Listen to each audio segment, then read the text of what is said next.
there, I'm Mattea Roach, and welcome to Bookends.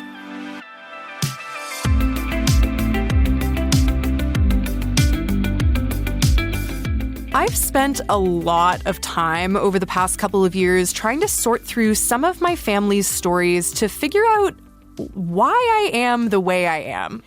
And it's been a bit of a treasure hunt where I've found out some cool things and also run into some situations where I get more questions than answers.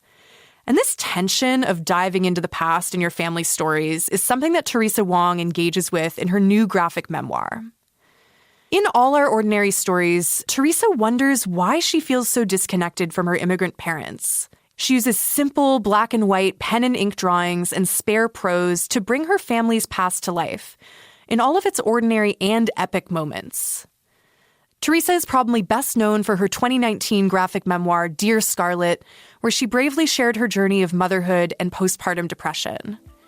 Teresa joined me from her hometown of Calgary to chat about her new novel.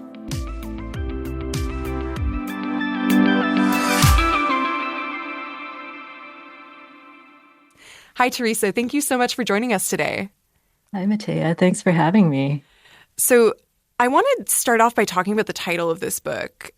Because I loved it and it just made my mind go in a bunch of different directions as I moved through the book thinking about the meaning. The title, All Our Ordinary Stories, and the epigraph at the beginning of the book pull from Joy Kogawa's Obasan, and the line is, all our ordinary stories are changed in time, altered as much by the present as the present is shaped by the past. And I wanted to ask why those words resonated with you, why you wanted to choose that as the starting point for your book, and why you wanted to pull from that for the title. I guess I was thinking about family stories and how they do change over time as you grow. And so a story that you've had in your life for many years can suddenly change, for example, once you become a mother, And so, my parents tell a little story about how the day my brother was born, I was crying and crying, and they couldn't get me to stop. And they just told it as a funny story to friends. And then, when I actually became a mother of more than one child and kind of saw how children were, that changed my perspective of that story. And so I think that the Joy Kogawa quote really resonated with me because it just speaks to how stories are alive. And even if they've been codified in the way that you tell them, they can change it in an instant, with new information or new events. Mm-hmm. The thought that I had reading the title and as I moved through the book was, I think the word ordinary was what stuck out to me the most. Some of the stories that you share about your parents, about your great-grandfather, and all of these things that we're going to get into, it's like there's this just like vast gulf of experience from what you lived through, like growing up in Calgary in the 80s or what have you. And that was kind of like what the title meant to me. So it's interesting hearing that it has this other meaning that you were able to pull from this other literary work. Yeah. The title comes from a bunch of different things. And one is actually a story I tell in the book about a time when I was in my mid-20s and asking my mother to tell me more about her escape from China and wondering why she had never really talked about it. And she said, why would I talk about that? It's such an ordinary story. And I remember thinking, what are you talking about? You swam to Hong Kong from China. Like, that is not ordinary. But to her, it was because, she knew a whole bunch of people who were going through that kind of thing. And so it just made me think how both ordinary and extraordinary lives, particularly of immigrants, are, It is an ordinary thing, I guess, to pick up your life and move to another country because so many people do it, especially here in Canada. But then when you really think about it, each of those stories is extremely extraordinary, too. I'm so glad you brought up your mom because I wanted to start with the first story that you'd bring us to in the book. Your memoir starts in 2014, and it's in this aftermath of your mom, Sandy, having had a stroke, and you're visiting her in the hospital. And there's this line that I really love where you're like, well, this is not the beginning of my story, but it's a place to begin. It's a beginning. Can you take us back to that time and maybe talk a little bit about why you wanted to use this as the first story in your book? Why did this feel like a good launching point? So back at that time, my mother had just had a minor stroke. Physically, it was minor, but she was having mental health issues because of it. I think it really changed her perspective on life and her outlook, and she was really struggling. And at that point, it became very clear to me that I couldn't help her with language. I've gone through depression in the past. I've had friends who've gone through depression. And a big part of getting through that was being able to talk about it and communicate, with loved ones. And in this case, because my Cantonese is so rudimentary and my mom's English is the same, we really couldn't connect on that level. And there were no words that I could say to help her.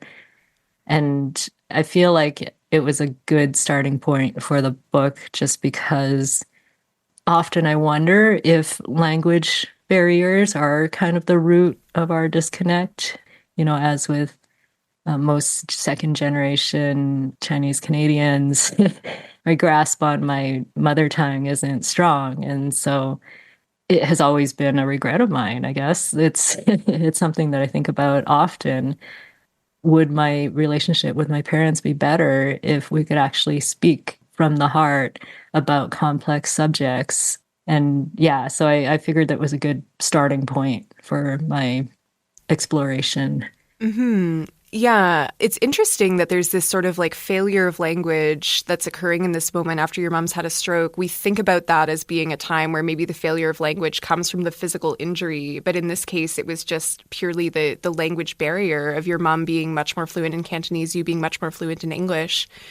And I feel like the sort of overarching story that is in this memoir through all of the vignettes that you tell is this kind of struggle to communicate between generations, your struggle to communicate and understand your parents and them to understand you. And then even in older generations of your family, there's some tensions between perhaps like your great-grandfather and your dad that are explored, all these different things. But to talk about this question of language, you sort of describe Cantonese being your only language as a child and then losing a grasp on that as you got older. How does that happen for people that are, as you say, in this sort of second generation position? Yeah, I see it as a really almost a flip of a switch when I went to school, basically. And so for the first 4 years of my life, I only spoke Cantonese because the only adults I really had interaction with were my parents.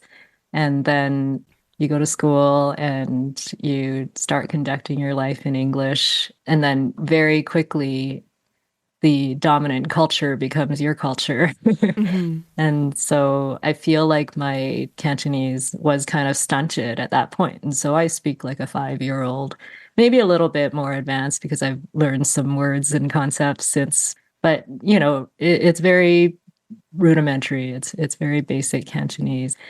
And I think it's very hard to hold on to a language when most of your life is conducted in English. I know lots of immigrant families struggle with that. Mm-hmm. I want to talk a bit more about like stuff that's not said because I feel like there's silence and space. What's not said is very pervasive in your memoir.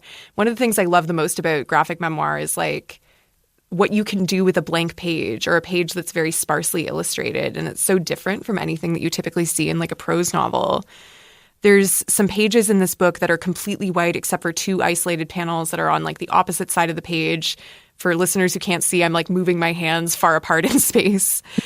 Why did you feel like those silences and those spaces were an important part of telling your story and how you wanted to depict your experience?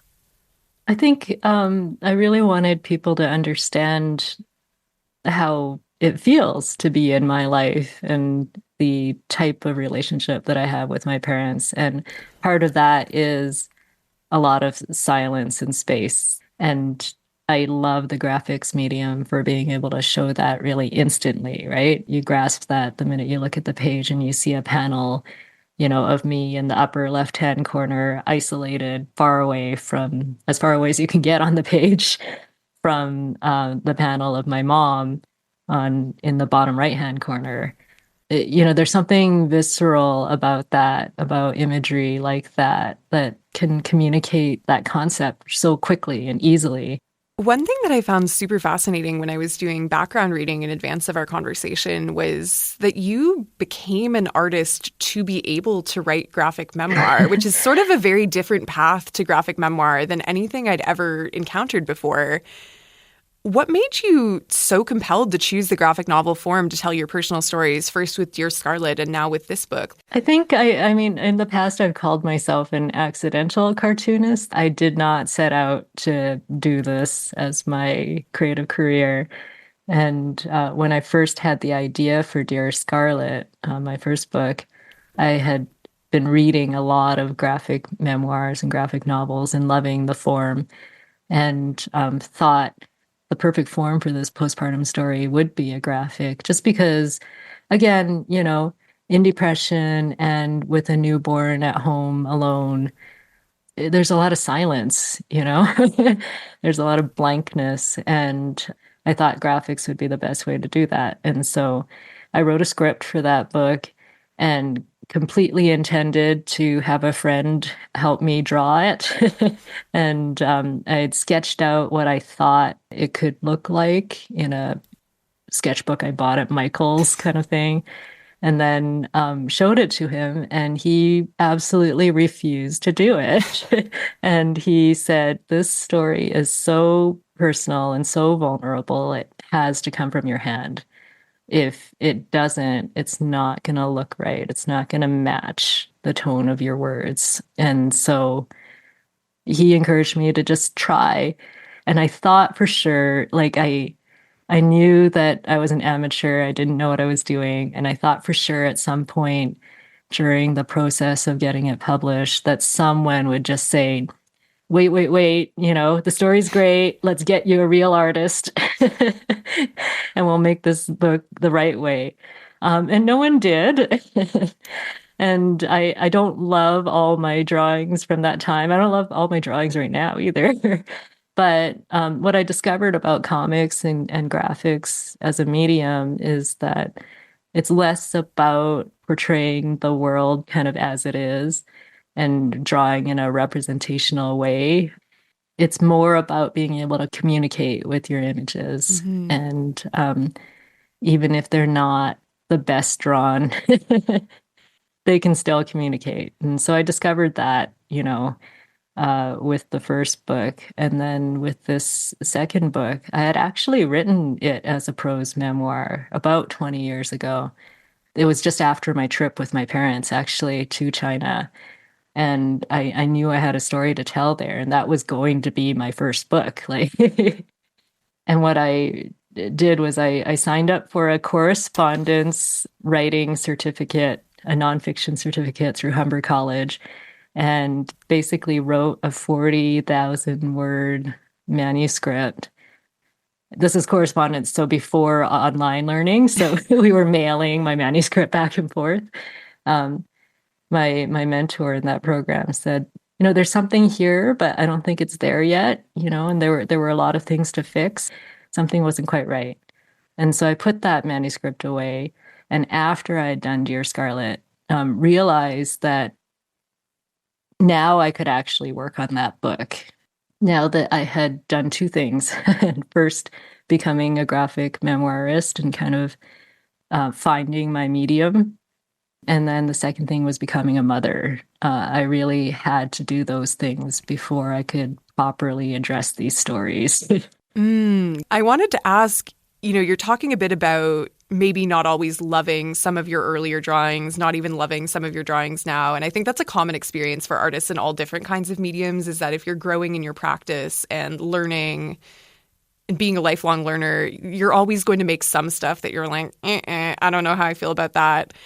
How do you feel your skill and practice as a graphic novelist, graphic memoirist has evolved in the time since you started working on Dear Scarlet? Do you feel kind of more secure in your art practice? Well, I've learned so much. So yes, the short answer is yes. I now know how to do things that I didn't know when I was making Dear Scarlet. And it's, down to the simplest things like putting in text the right way and and drawing border lines. I had such trouble with that when I was doing Dear Scarlet. I think the big thing for me is I took a class. So after I had published my first book, which was a graphic memoir, I decided I need to learn how to make comics. Like made something. I don't even know what that was, but now I have to learn how to do it properly. And so I took an online course during the pandemic through the School of the Art Institute of Chicago with a great teacher named Jeremy Onsmith. And that was so valuable to me to kind of learn the basics and go back to kind of school, I guess, for what I really wanted to do. This is honestly very inspirational because I feel like I have this bad brain problem where I'm like, I can't learn a new skill. I can't start from scratch, which is like so stupid because I'm like 25 years old. Like if I never learn anything new, like I'm cooked. But there's this idea that I feel like I have particularly with art practice where I'm like, well, if I don't already know how to do it and I'm not one of those kids that's been, say, drawing or playing an instrument since I was 5 years old, then I'm already so behind. So why even bother?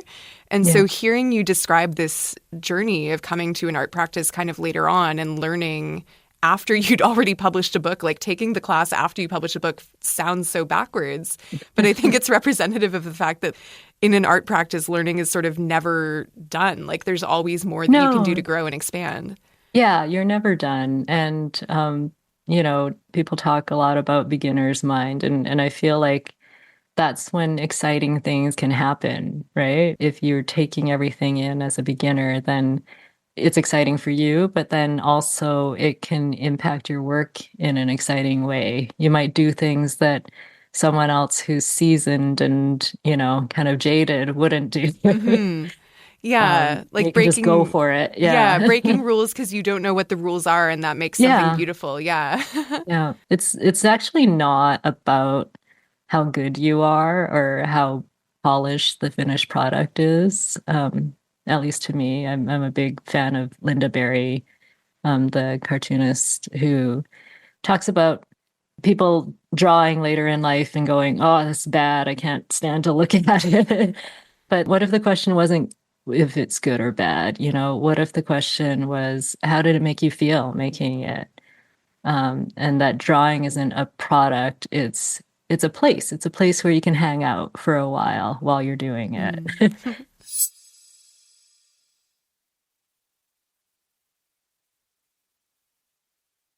I want to pivot back to talking about some of the content of the book, because in All Our Ordinary Stories, there's this kind of drive that you're undergoing over years. You want to uncover more about your parents' histories. You want to ask them questions about what they experienced growing up in China, how they ended up escaping, going to Hong Kong, and eventually coming to Canada.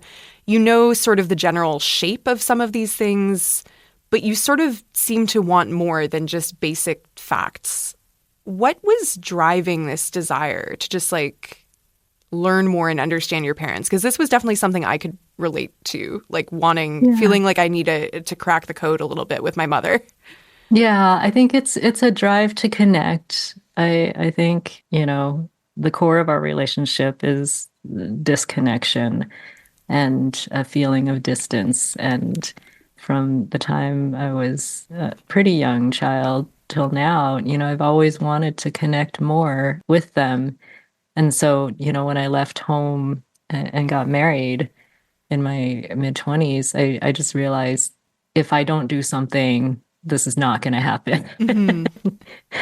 And I thought the key was in the stories. I don't know exactly why I thought that, but I thought if I could get to the root of it all or uncover why or figure out other things about them that could explain why we were the way we were, that would drive to a better connection. I don't know if that is true, whether that actually happened, but I think writing this book changed me, changed my perspective on that, and gave me a sense of acceptance and understanding that maybe that's not going to happen, Yeah.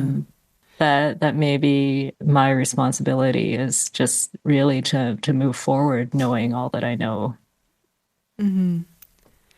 Yeah, it's interesting that you bring up this period of time right after you got married as being a moment where you were like, now I really need to understand. This is sort of my opportunity. If I don't do it now, it's not going to happen. You mentioned earlier as well that the genesis of wanting to write this book came, I think, around that time where you took this Hmm. trip to Hong Kong with your parents and mainland China shortly after you got married. And that's depicted in the book. And it seems like it was a bit of a revelatory experience, it sounds like, in some ways.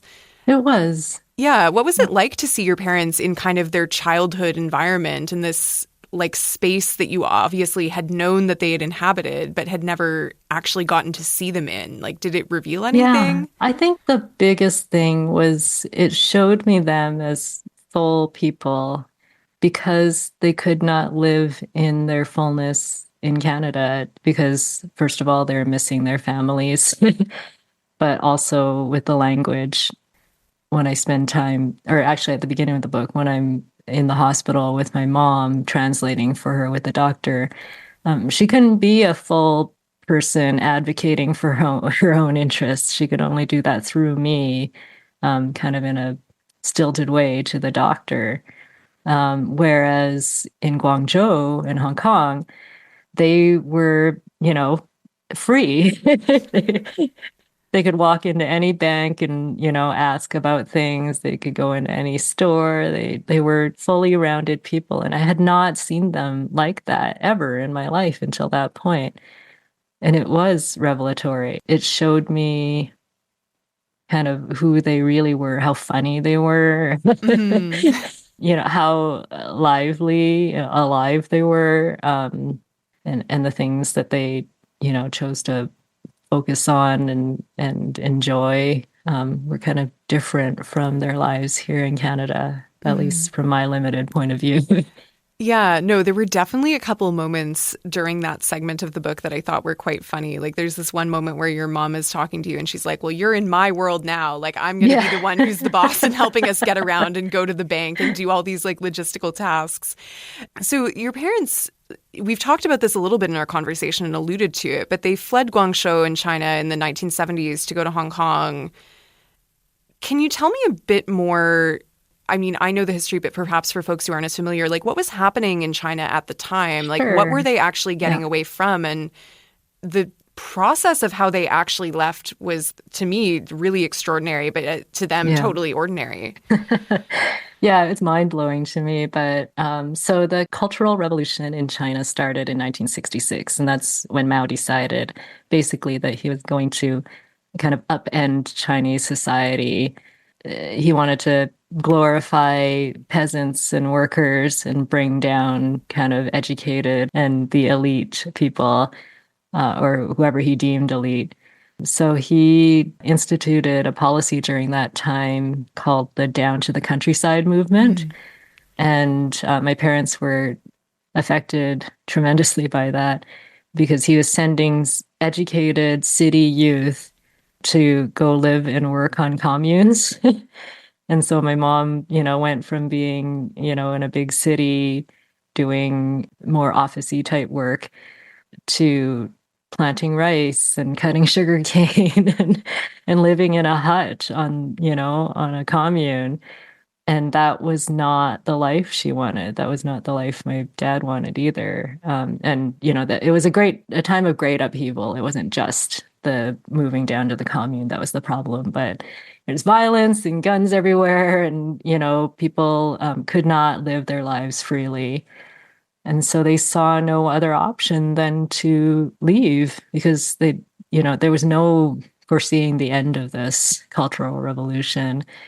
And so they both separately traveled, many hundreds of kilometers by bus, by train, bike to get to the coastal area closest to Hong Kong, in their province, and trekked through kind of jungle mountain forests and hiked down to a bay called Mears Bay and just swam. So they left everything behind and they were trying to swim into Hong Kong territory where they could get refuge. So my dad made it. he swam for about 5 to 6 hours and made it to a little island off of Hong Kong. My mom was swimming with a boy and another girl, and they weren't really getting very far. And so the boy swam ahead, and he eventually was picked up by a Hong Kong boat, and he asked them to go back for the girls. And so my mom was picked up kind of out of this bay and then brought to a police station in Hong Kong and processed. And and so I don't, yeah, it boggles my mind, so many things. Like, how do you just leave Hmm. everything behind? I mean, I'm from Calgary. I've never lived anywhere else. How do you leave your friends and family and everything behind? But also, how do you step into the ocean, basically, and just start swimming towards complete unknown? Many people died doing that. My parents were successful in their escapes, but not everyone was. Yeah, to me, it's such a crazy story. It's like unbelievable. And as you say, mind-boggling that anyone did this. But then the way that your parents talk about it when they're describing this story of their escape, they're just like, well, this is normal. Like everyone we knew was doing this. Like it's like And almost they not tell it even. very plainly too, Yeah. If it were me, maybe because I'm a writer, like I'd want to draw out the the stress, to that first step into the ocean. They just said, well, this is what happened and this is how we did it. And, it was hard, but Hmm. there you go. Yeah. No, it's totally remarkable. Like another thing that I found fascinating that you depict in this book is that your dad has this kind of like later on arc where he's living in Canada and sort of pivots back to Chinese nationalism. And it's Mhm. like he went through all of this to leave. Then he's like, actually, I think this is good and I want to go back and I want to, this life in Canada is not really for me. And then is there for a couple of years and then comes back to Canada again. It was like so just. Yeah, I mean, that was curious, but maybe not so curious either, because I think I don't know what it's like to be an immigrant. Again, I was born here, but I'm guessing that you carry your country of origin with you through your life. Hmm. You don't just forget it and move on.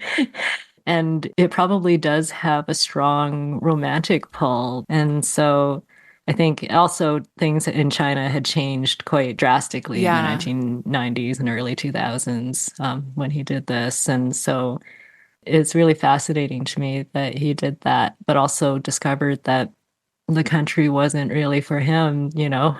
after living there a couple of years, that maybe he had changed too much Hmm. from his time in Canada. It is a complex relationship, I believe, that immigrants have with their home countries, and something that you have to kind of negotiate throughout your life. Mm. There was actually an earlier generation of your family that had been present in Canada and specifically in Calgary. And so Calgary has had this like really larger than life role, I think, in shaping the arc of your Hmm. family's story. Your great grandfather had actually immigrated to Canada, and I think it was 1912. Yeah. And a big part of this book is you trying to dig up information about him and his life.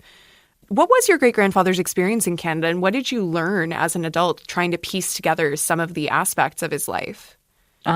He came, yes, as an immigrant in the early 20th century, and lived in Calgary and had a grocery store here, or worked at grocery stores, and then eventually owned one here. That's basically all I knew.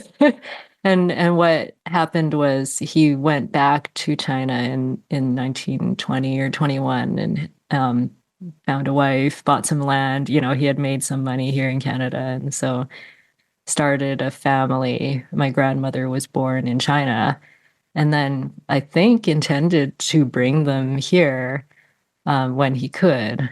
But the 1923 Exclusion Act, Chinese Exclusion Act, prevented that. And so it separated him from his family for decades.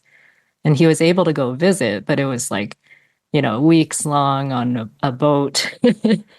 back and forth. And so he only visited two more times after that. Once he had a son in 19, I think 25 or so.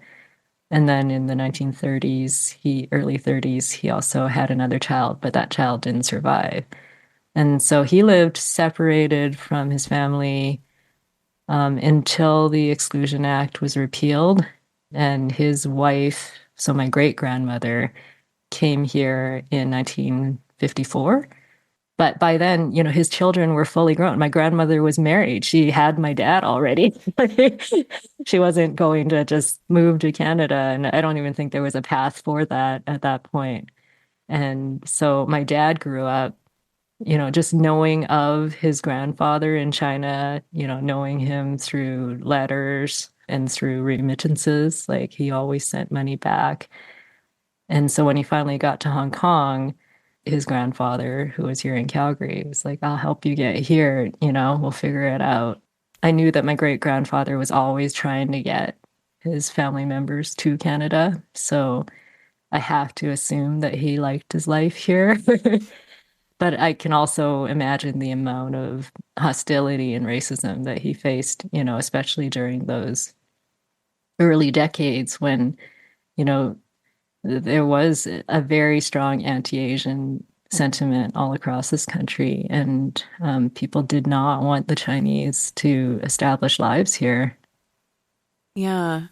It's so interesting, I think, hearing this kind of specific story of your great-grandfather who, like, as you say, like, must have experienced a lot of hostility, but also built this life for himself that he thought was so good that he was like, I want my whole family to come join me despite all of that, is interesting. And I think it just, like, puts this human face to these racist policies that our government had in place for such a long time. Pivoting completely to Calgary in a very different era than when your great-grandfather would have come. You grew up in Calgary in the 1980s. Very different vibe from your great-grandfather working at the grocery store.